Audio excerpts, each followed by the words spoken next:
The world is a beautiful but challenging place to live. And let's face it, life hits hard sometimes. So if you find your hopes and dreams and mental well-being needs a boost, you're tuned into the right podcast. Welcome to Inspire Us with your host, J. Paul Nadeau, a former hostage negotiator turned motivational speaker and acclaimed author of Take Control of Your Life. And now, here's your host, J. Paul Nadeau.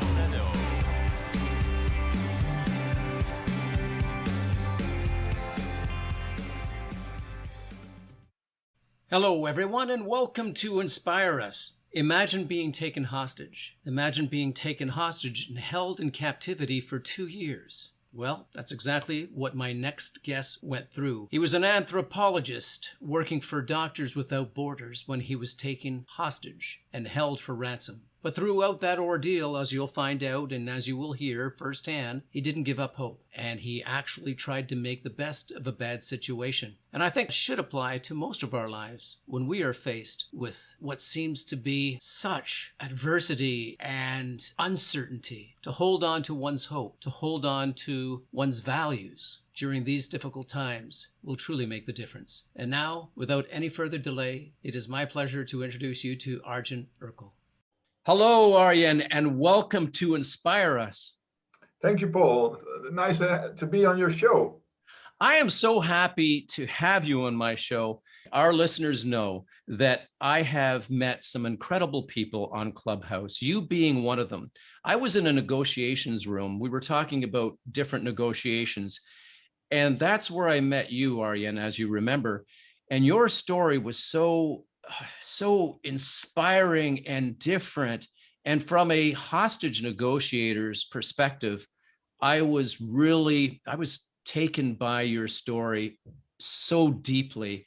And this is a story that I would love you to share with our listeners, because a lot of people don't hear this kind of story. Your bravery, the things that you went through, and the psychology that you used to get yourself out of that is just a story worth telling. So please, would you take us back to that time and take us through your remarkable story, Arjan? Yes, I will. I was working with Doctors Without Borders in Chechnya, which is a republic in Russia. And there was a civil war ending between the Islamic fighters and the Russian government.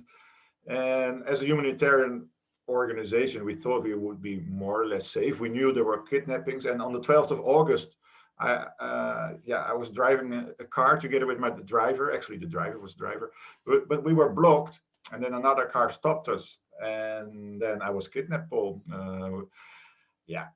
I knew they were coming after me when I saw them coming, to me with the guns in their arms, of course. I stepped out of the car. They beat me almost to death. I didn't understand it because I thought I was going to be kidnapped, but it looked like they were going to murder me.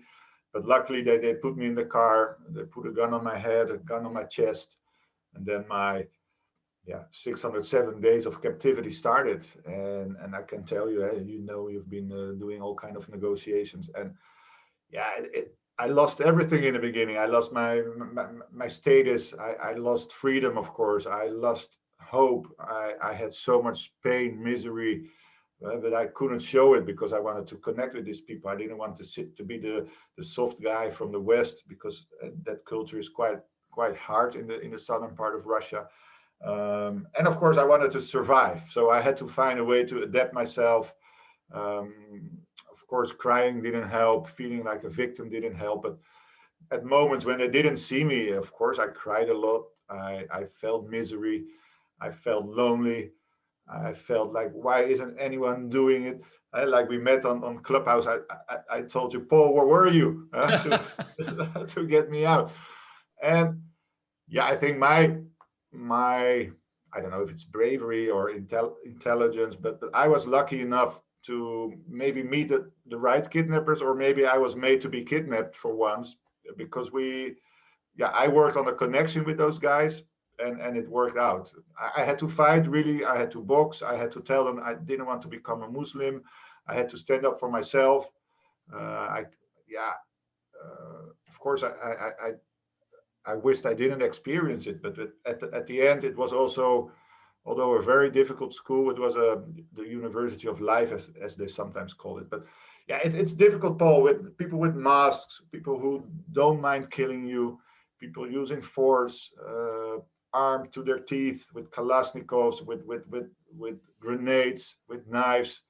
And then, yeah, you have to find a way to not to be too soft, definitely not in the beginning, no vulnerability in the beginning, but also not to be too, yeah, impressive, or how to call it, to be a danger for them. So I had to find really the balance to be a friendly guy, but not a sissy, and to find my way to improve myself, but also to improve the relationships with the guys that kidnapped me. And yeah, luckily they also were not on drugs, they weren't smoking, they weren't drinking, they were really Islamic fighters, and somehow, maybe because of their religion, they also had to behave in a proper way. And because I told them, I'm a Christian, I'm not going to take your religion, I think they felt that I was brave enough to say that, because they were fighting for their religion, and I was fighting for my culture and my values. So that, I think that's where we met each other. I'd like to break down what happened just to give our listeners a clear picture of everything that, well, not everything, we couldn't possibly go through that. The year was 2004, was it 2003? Yeah, 2002, August 2002 till April 2004. Okay, so for 2 years you were held by Islamic fighters in Russia. You were a doctor working for Doctors Without Borders. What kind of doctor are you, Arjan, or were you back then? Yeah, no, I'm not a doctor. I'm an anthropologist. But okay. I was the country manager. I was working as country manager.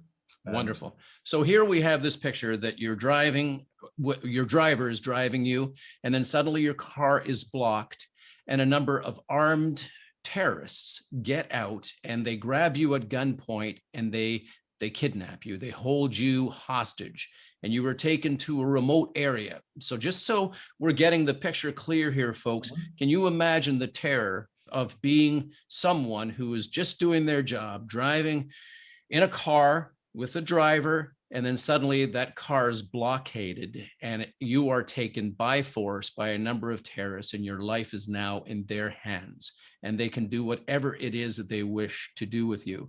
And that's what Arjan went through. Now, Arjan, you were taken to this remote place. How many kidnappers would you say were involved in that attack? In the attack, there were 4. And the first guys that really kidnapped me, they handed me over to a different group. And I found out that they were with 13 people, because they rotated. And I managed to give them names. And I still remember 13 names. And some of them I didn't have any contact with, and with the others, we were able to make bonding is a big word, of course, but to make a connection, let's put it that way, and at least build on respect and or appreciation. Let's put it that way. Yes, let's go there in just a few moments. I just want to make sure that I check in with you, because my questions, I don't want to ask any questions that might elicit some kind of negative response in you. And no, it's okay. It's okay. Are you sure I can ask you can anything? ask any question. Yeah. Then for me, Paul, it's also interesting to talk to a negotiator and to find out what went wrong, what were the good things. But what can I learn from you, or what can the public learn more from me, because you are also a professional in the same field. I'm happy to answer those questions as well. The picture now is that these armed men with grenades and guns, they come, they abduct you, they bring you to a remote location. How long are you with the 4 people before you were handed over to the other 12? 1 week. One week. Now, let's go back to that 1 week. In the very beginning, I can only imagine that terror, uncertainty, just the belief that your life could be taken at any moment from the threats and the beatings that you got in that first week. Would you take us there and give us an idea of what that first week for you was? Because I would imagine that must have been the most terrifying. I'm not sure. There were some more moments, but no, definitely the worst was, of course, laying on the ground when people start to beat you up. But then in the car, it also feels horrible when you have a gun really pressing at your temple. And I don't know if you have been in Russia, but the roads are horrible. So every bump, you feel the gun pointing again against your temple. And I was really, really scared, of course, that something might go wrong, because you know as well that the kidnappers are also nervous. They don't do it every time. It's also, they thought I was a spy. They asked me, "Where's your gun?" But of course, I'm a humanitarian worker. I didn't have a gun, but they didn't believe me. I talked to some American military attaches, and that's why they thought I was a spy. But while sitting there, you also try to find out what were the regulations. How should I behave? Don't panic. I should stay calm. Don't start to argue, because you don't want to die because of some simple argument about that you drive too fast or that it hurts. But I felt the tears coming up, but I told myself, don't cry. Like I said before, don't be the sissy, don't beg. So then I found it. I had to find a way to say something, because I needed to say something. I wanted to save my life. So the sentence, "I want to live," came up to me, and I told them in Russian, "Я жить хочу," I want to live. They said, "Okay, if you behave, we will also behave." But then also, I don't know if you've seen Pulp Fiction, where John Travolta by accident shoots the guy and all his brains go all over the car. And it's one of my favorite movies. So I had to think about this movie, because I thought, I hope those guys seen that movie as well, and that I'm not going to be shot by by accident, because I wanted to live. This feeling, I want to live, was so strong. And I think, even though I didn't have a big lessons or big, we only had like maybe 2 hours of prevention. All the lessons, like don't panic, stay calm, don't be a hero. And I was like a helicopter, really, trying to figure out what should I do, what can't I do, be calm. But then afterwards, they took me out of the car, and I was looking for humanity, or how you call it, for a human touch. For example, in the car, one of the guys put a towel on my head, and I thought he's taking care of me already because I was bleeding a lot. But he said, no, otherwise the car will be dirty. So his interests were different. And then I told myself, you're not going to try to understand people. You have to be 100% sure that you understand their message and that they understand my message. For example, I had lots of pain in my finger, lots of pain on my head. And every now and then you touch your head, for example, when you have pain. But they also knew I boxed. So I told them, no, I'm not going to hit you. I'm going to scratch my head. So don't be afraid. It's not to attack you. So you have to, de-escalate really, and make sure that I'm not their danger. I'm not dangerous for them. But then still, there was no, because they didn't want to kidnap me at that moment. They said, we didn't want to kidnap you at the moment yet, but this was such a good moment, so we took you. So we don't have a house, so we didn't have water, we didn't have food, we didn't have something to sleep. So I had to go to the toilet with two guys standing behind me with guns pointing at me, which is very humiliating. All the worries about my own mental state. Am I strong enough physically, mentally? That worried me a lot. Of course, my parents. Now you can imagine, you think about all the things that might go wrong, and how will I be killed? And does it hurt if I cut your throat? So, now I can talk easily about it, but at that moment you worried. Wow, okay, what can I do? What can't I do? For example, they asked, do you have homosexual friends? In the Netherlands, of course, they think we're liberal and that everyone knows homosexual people. And what do you say? One of my friends is a homosexual guy. But then I knew radical Muslims and homosexuality doesn't match. But then you have to stand up for yourself also. But I betrayed myself because I was too scared. I said, no, I don't have any homosexual friends. And then I felt so bad because betraying yourself it's really bad. And then luckily they asked, we want you to become a Muslim. And I told them, sorry, I lied. I have one friend. He can't help it, but he's a gay. And I will never change my background for you. And I think that was good that I took myself back, or how you call it, Yes, you reasserted yourself and stood up to them, and that's a big thing that you were talking about here. You're a Christian and you wouldn't give up your religion or even say that you would just for survival. You were prepared to die on your morals and on your religious beliefs, which is something that many people have done over the course of history, as we've heard in some shocking stories. But your belief is your belief, and you stood up to that. Now, this first week of this interaction, this captivity, was very intense. And then, as you explained, you were turned over to another group. And Yeah. it sounds to me like this was clearly a kidnapping for ransom. Yes. And there were different organizations. So you were originally kidnapped by, I'm thinking, some amateur kidnappers who really weren't professional. And as a result, you were turned over to a group. Were they more professional, or were they also kind of in that amateur group of kidnappers? No, I think I asked them, it was the first time they kidnapped someone or they had to guard someone, but in their way of acting, they were really professional. They had the uniforms all the time. They almost never forgot their masks. They had guns everywhere. They were guarding the place. They had lots of discipline. But I think it was a fighting unit that sometimes went to Chechnya to have a fight, but as kidnappers, it was their first time. They told me, but as a group of disciplined rebels or terrorists, that was quite professional. What I could see, and they Right. cooked, they had discipline, they had structure in their life. They were praying all the time. They had a school system for reading more and more in the Quran.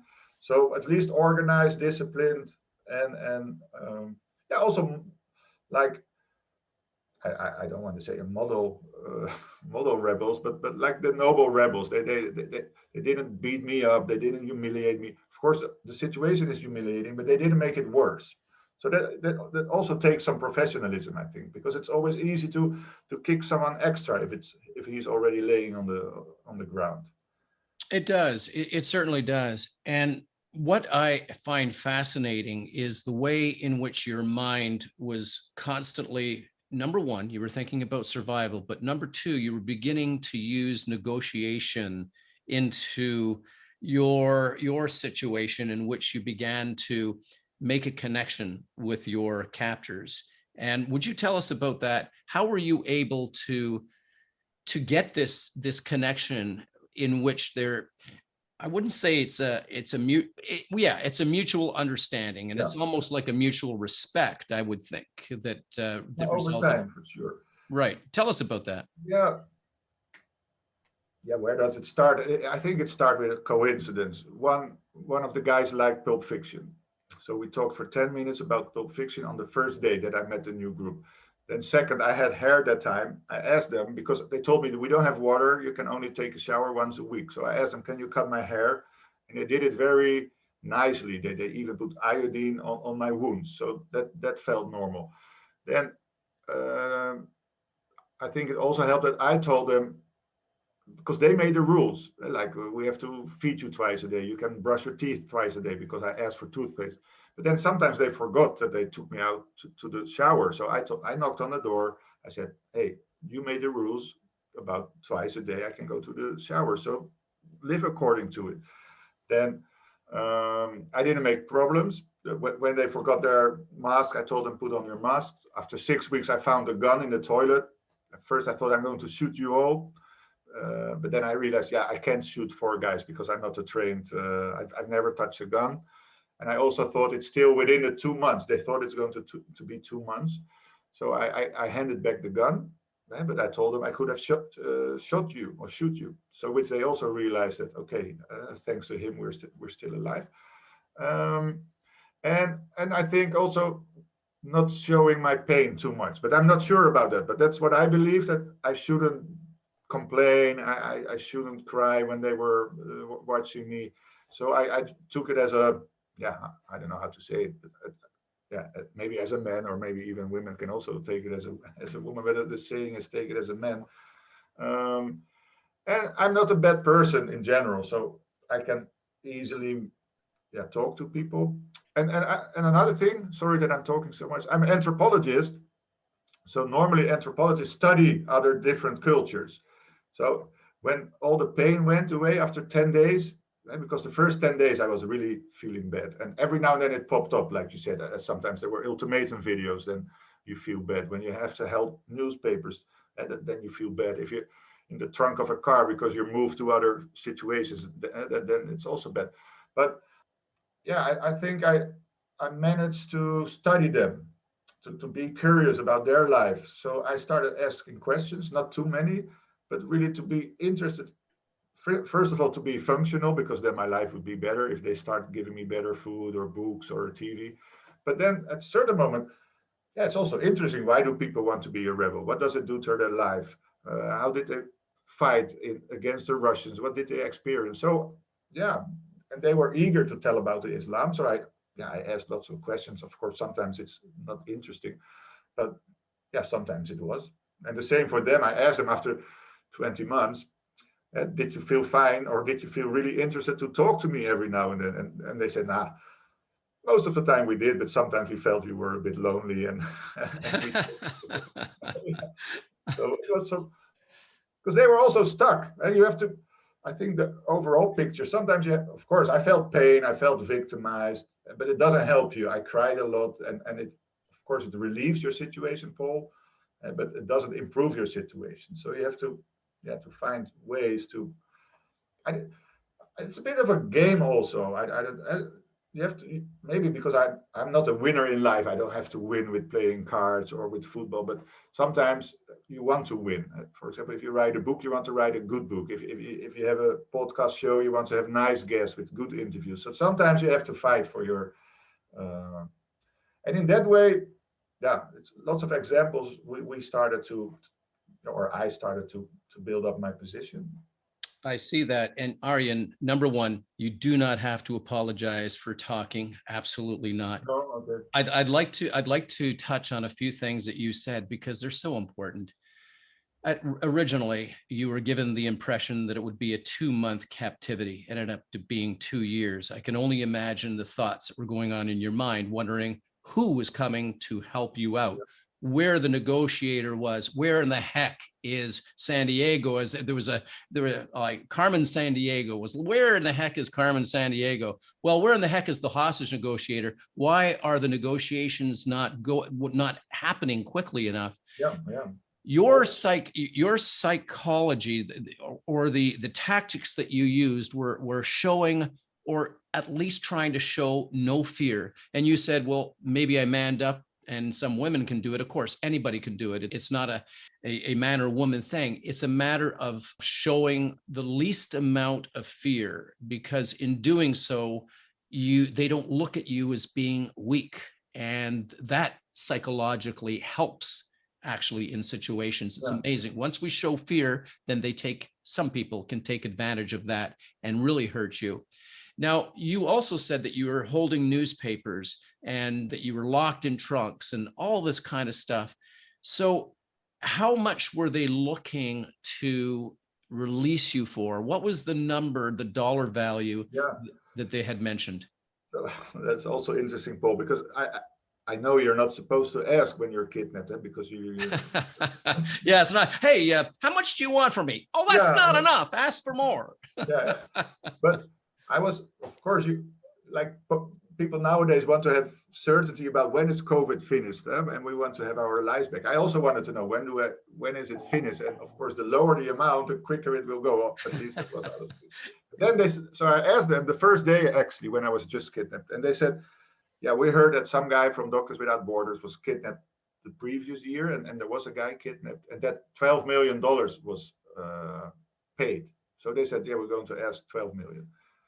And I was like, hey, but yeah, and it was true. I said, yeah, but I heard that this guy was released for free,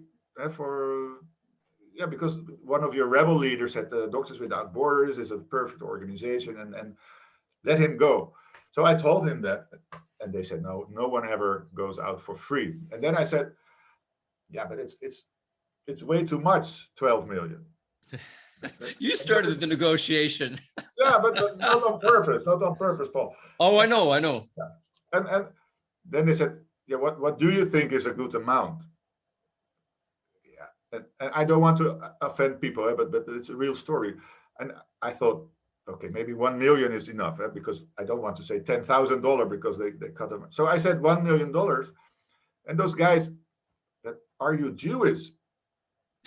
I said, Jews, why Jews? Yeah, because in some cultures, Jewish people are a bit at the money. I said, no, I'm just thinking that's the right amount. But then they lowered it already to 5. So I think that they would have been happy with 5. Yeah. But for Okay. me, I'm telling this about being Jewish. In a radical Muslim situation, it's not nice to be thought of being Jewish because they hate each other. And from that moment, it took me like half a year to get rid of the image of being Jewish. So, Mm, yeah. mm, I can only imagine what those 2 years were like. Now, were there any indications whatsoever at any time in this captivity in which you were informed that negotiations were actually happening, or were you kept in the dark about any of these negotiations or what was happening in the background? Now, sometimes, of course, people came to take pictures. So then and then I got energy. I thought, yes, someone is looking after me. I'm going home soon because this is the last moment of giving a proof of life. And that made me strong again. But then afterwards, after it fell down, if no follow-up was given, it made it more difficult. But in total, there were 3 pictures made and 1 ultimatum video. They 2 times the ultimatum video, but only 1 came to the Netherlands. And the last 8 months, no any sign of negotiation. So that's also exactly what you said. I was thinking, what the heck is going on? What a kind of unprofessional director I have, or maybe he doesn't care. Maybe he tries to wash his hands and he says, okay, we tried, but let him go. And of course, that's also painful. When you, of course, I knew my parents would do everything, but of course they cannot come with their suitcase full of money to bring it to Chechnya somewhere or to Dagestan. So that was really painful.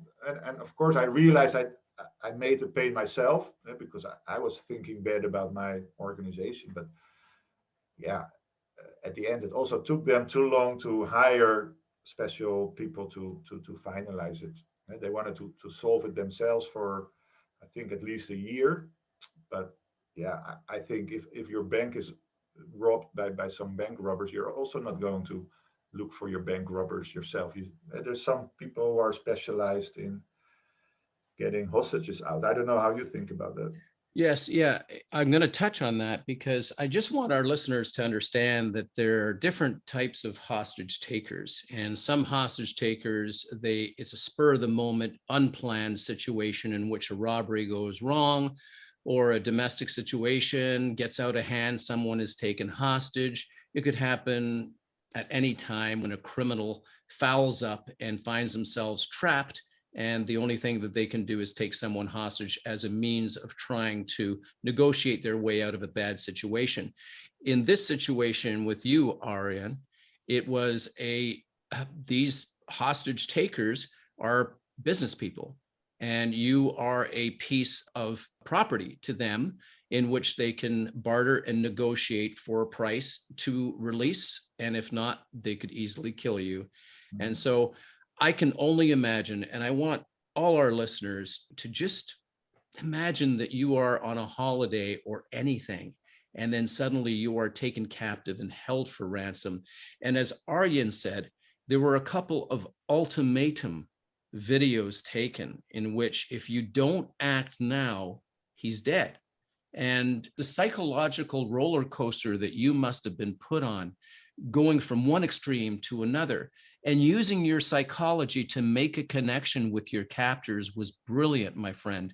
And your courage was brilliant. So I applaud you. That, I'm certain, contributed to the fact that you are here today on my podcast speaking to me, because it easily could have gone the other way. Yeah, definitely. You're a brave man, and I applaud you for that. You're here, and I'm thankful for that. Now, let's go towards the end of your captivity. When was it that you knew you were going to be released?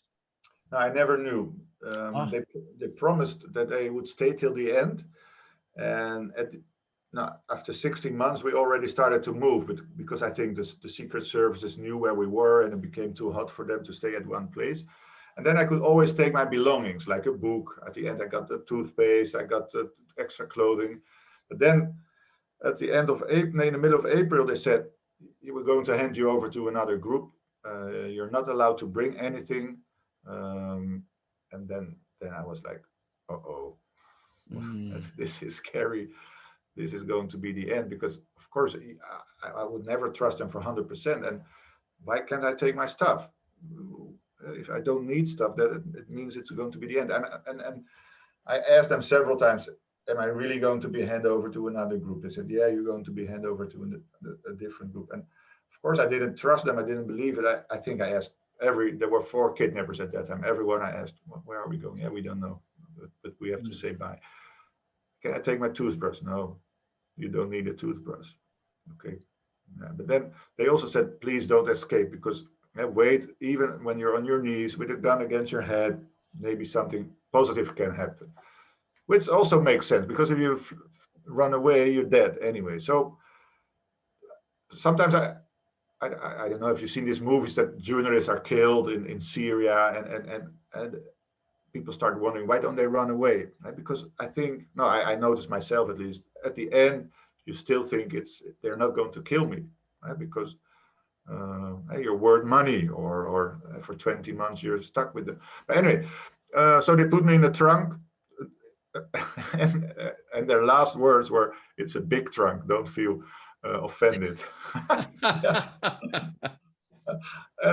Yeah, I remember now. I forgot about it, but yeah, and then yeah, after 2-3 hours of I don't know how to call it. Of course, it's also, yeah, I'm not English, of course, but is it worrisome, or is it scary, or is it, yeah, yeah, it's too much anyway. And then I saw guys without a mask, and they said you're free, but I didn't believe them, because I was worried that they showed their face. But then within 2-3 minutes, they called the Dutch embassy, had a Dutch diplomat on the line. They said, we're going to send a plane. But the moment of handover was in the mountains. I was in the truck, and then down somewhere in the valley, I saw the guys. But yeah, of course, I also didn't trust them. But the telephone call made me sure, okay, I'm free. Wow. So unexpectedly, yeah. That is remarkable. And just to give a little bit of context, I suppose, or explanation to what was happening in the background, clearly there were some negotiations going on. For how long and how often, we don't know. And the behind the scenes between Doctors Without Borders and the professional hostage negotiators in situations like this, where it is business negotiations in some way, we don't know exactly what's being said and who they're talking with, who the leader of this organization was. You mentioned that there was one leader that released one of the Doctors Without Borders on a previous occasion, because he felt that, of course, and rightfully so, Doctors Without Borders is a wonderful organization helping the less fortunate and just going in and healing people and trying to heal people. Great organization. In this situation, for over 2 years, you were held in captivity. How many times those negotiations were going on, we just we'll never find out, because we can't go behind the scenes. But clearly they were happening. Now, when you were released, did you ever find out whether there was a dollar value that was handed over to the terrorists who took you? Yeah, of course, in the beginning, they said it's a secret, but of course we paid, and then it was leaked to the press. So 1 million was paid. Okay. And Yeah. isn't that what you first came out with? That was your first prediction, is that, Yeah, hey, give them $1 million. We could have done that in 2 days. Come on. Yeah. You became the crisis and hostage negotiator. Arjan, thank you so much for this incredible story and sharing this. I applaud your bravery, and for just, again, to repeat, it's so important in situations where you are in crisis not to show that fear, and to always hold on to hope, which you did. I also want to touch on the fact that you never gave up your religion, your beliefs, your morals, your principles. You connected with your hostage takers. You managed to make a connection on a human level, which I'm sure that you probably played games at some point, during the 2 years. You spoke, you shared stories. Yep. You helped yourself to survive, psychologically and physically. And that's something that it takes a lot of bravery, and it takes a lot of guts. And the same thing, bravery and guts are the same thing. So silly me. But I thank you for coming on to the show. I want our listeners to be aware that you have a book that you've written on this topic, on your experience. How can people get a hold of your book? What's the title of it? I will be putting this in my show notes as well. Okay. Now the easiest is going to Amazon and type "held hostage." And then, of course, my Dutch name is very difficult, but it's Arjan Erkel. I will spell it for you: Arjan and then Erkel. Held hostage, Amazon, and yeah. It's easily written, and yeah, you see like Paul is mentioning the mental part of making connection with people. That's what I'm proud of, and that's also makes it worth reading for sure. Arjan, you should be proud of that. When I first heard you speak, I was so impressed by, your resilience, your strength, your power, and your story. Of course, all of that in one area was amazing. And to have you actually on my podcast is a real pleasure for me. And I thank you so much for coming on. That's a book I'm sure people would like to read. It's based on a true story. It's actually a true story. Not only based, it is a true story about someone who is held captive, just doing their job, but held captive for over 2 years, managed to survive, and is here sharing his incredible story with the world. Arjan, you are a fine example of humanity. I thank you so much for sharing your time with me today. Thank you, Paul, for being in your podcast. Great to talk to you. I am looking forward to seeing you on Clubhouse again and to carrying on this conversation, my friend. Okay, cool. Thanks.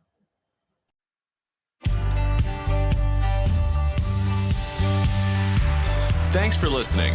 Tune in next week for another insightful episode. If you haven't already, hit the subscribe button and leave your comments.